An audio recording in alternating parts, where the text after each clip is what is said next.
The stories that these countries have put together make people feel like visiting. They make people feel like visiting. Now, I used to run a destination management company, one of the largest in Asia, and we took great trouble making sure that the tour guides that we hired were storytellers. We took great trouble training them to be the best storytellers that our tourists would encounter. We took great care making sure that the stories they weaved and told were stories that people would repeat, that people would share, that people would spread. In Malaysia, we had two twin tour guides. They were twins and they were Sikhs. You know the people that wear turbans? They were Sikhs. And these two tour guides were my favorite two tour guides in Malaysia. And one of them was named Sukhdev Singh. Sukhdev Singh. He was a massive guy. He was about 6'4" and he was probably about 210 pounds. All right? 210 pounds, maybe 100 and I don't know, about 100 odd kilos, right? This guy, Sukhdev Singh, was a master storyteller. And he figured out all kinds of innovative ways in order to get more money.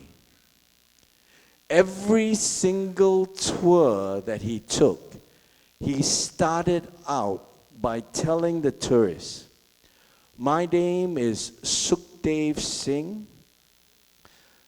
Would you all mind very much if I told you something personal?" And the tourists would all say, "No, no, no, go ahead." And then he would say, "Today is my birthday.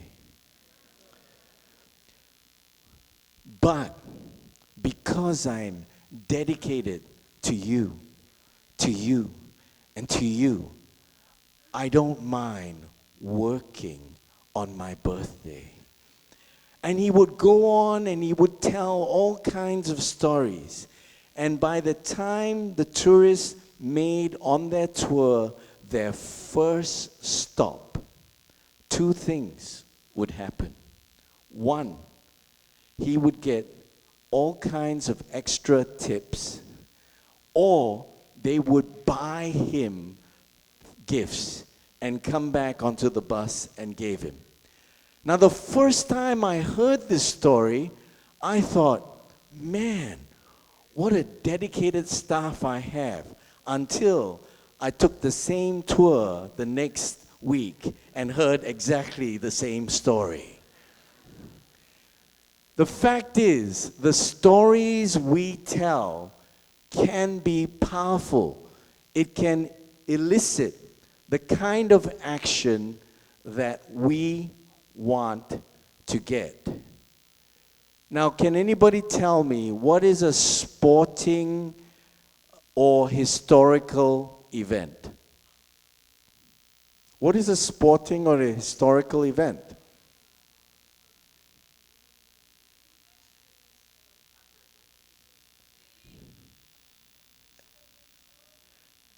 All right? It's a story again. All right? It's nothing but a story. All right? Now, Singapore just won for the first time, and I'm very proud of Joseph Schooling, a boy that went to the same school that I went to. All right? He's just slightly older than me.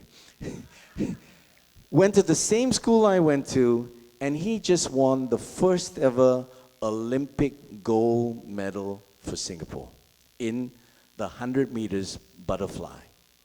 Now, the story was this boy at 4 years old dreamt of becoming an Olympic winner.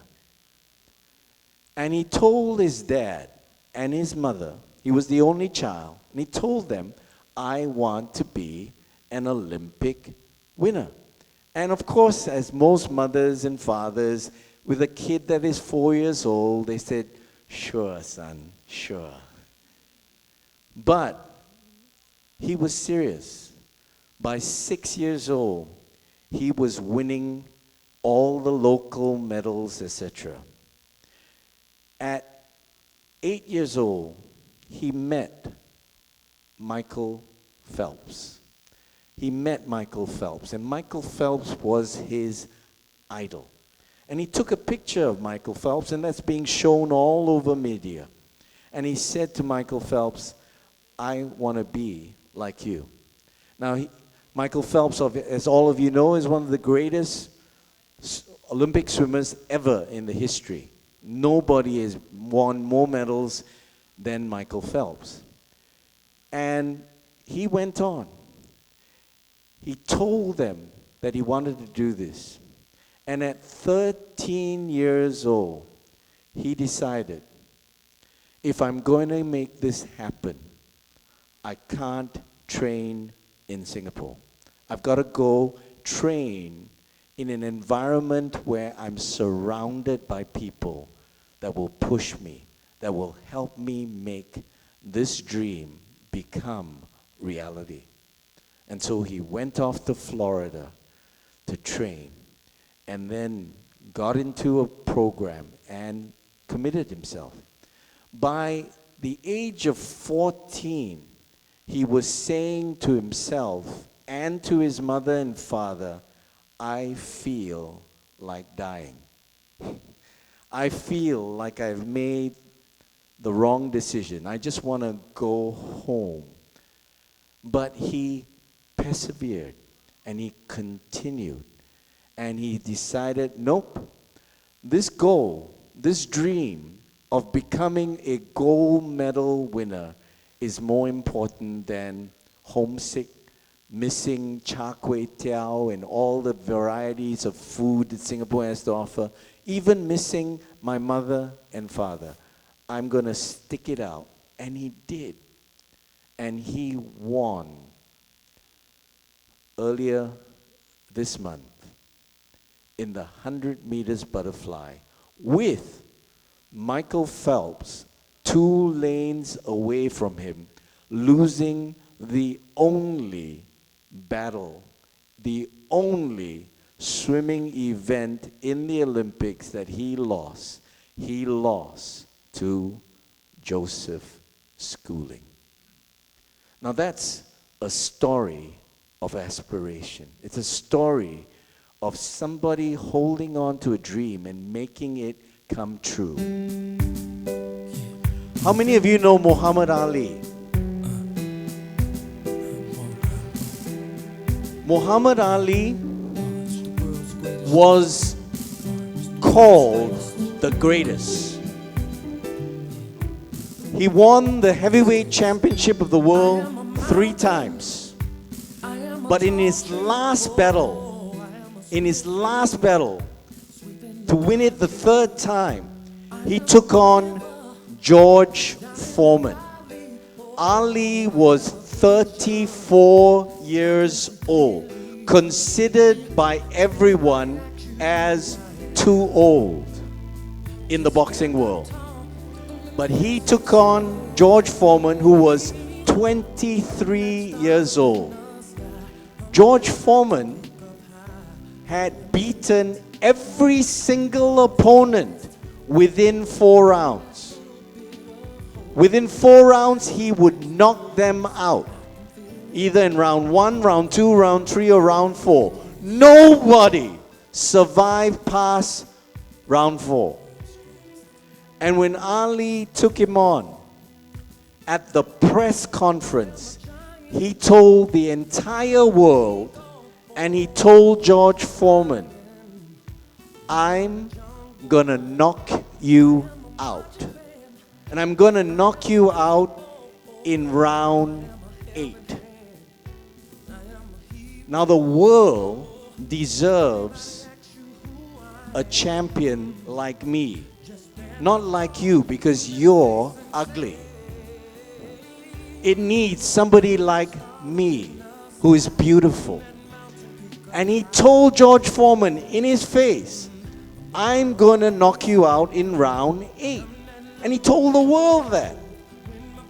And he even told George Foreman his strategy. He said, for 7 rounds, I'm going to stand on the ring and protect my face because it is beautiful. You can punch the rest of my body, but not my beautiful face. And he did that for 7 rounds.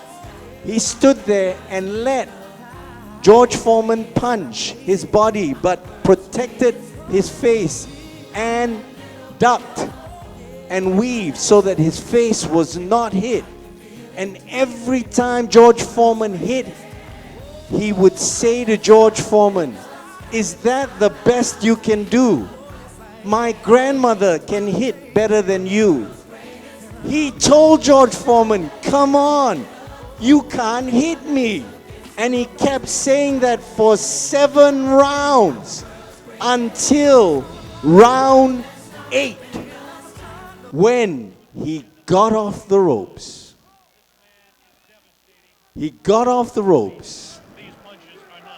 He allowed George to continue boxing. He was protecting his face. And he kept talking to Foreman. And he kept feeling whether or not Foreman was ready. Was he tired enough? And once he decided that Foreman was tired enough, once he felt that Foreman's power was overtaken by 7 rounds of trying to hit through his defense, he said, now is the time. Now is when I am going to fight back. And he got off the ring and he started his punches. And Foreman went down, down, down.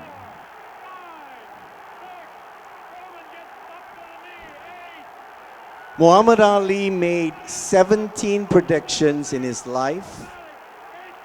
19 predictions in his life. 17 of them were on the nose, exactly which round and even what punch would knock out the opponent. Once you tell a story, it takes up residence in someone's soul. It seeps into their blood and even purpose. Stories can move and drive, be it embedded on paper, via text, email, social media, or verbally. Your words, your stories have power.